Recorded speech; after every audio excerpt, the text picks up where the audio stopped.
Today's topic is how to make beaded jewelry. It's really pretty simple, it's a lot of fun, and there's a few basic tools that you're going to need to make yourself some beaded jewelry.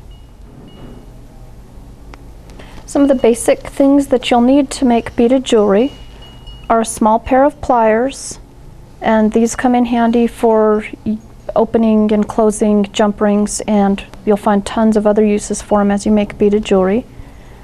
A pair of thread snips. These, you can use scissors instead, but these are really good at getting really close up to the knot. Some jewelry glue or clear fingernail polish.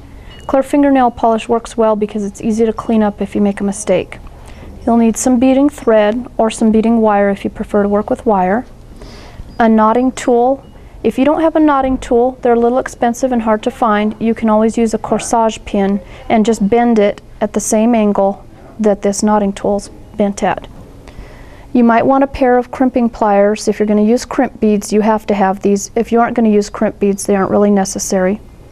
And then of course you're going to need some beads. Today we've chosen to work with some Arizona petrified wood beads and some turquoise beads.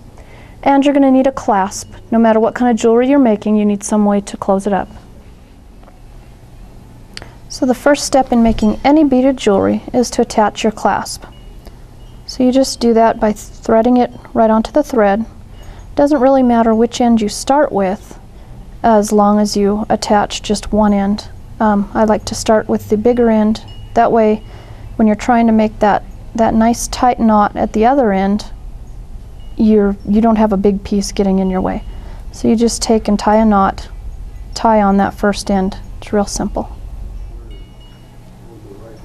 So before you actually begin beading, what you should do is lay out your beads in the pattern that you want to work with them. Now you can use a beading board like we've got here, or you can lay them out on cloth. The advantage of a beading board is that it marks your inches for you, so you know how long of a necklace you're making. It also has these nice little grooves so your beads don't move, they'll stay in nice straight lines. So you can choose your pattern.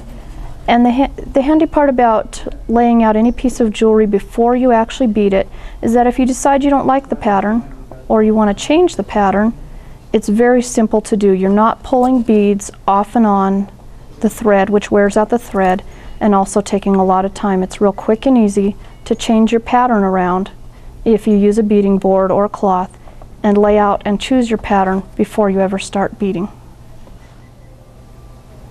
So now after you've tied on the one end of your clasp and you've chosen the pattern that you want to bead your piece of jewelry, your necklace, bracelet, whatever it is that you're making in, you just start with the fun and easy part of simply threading the beads right onto the thread, onto the string, whatever you're using.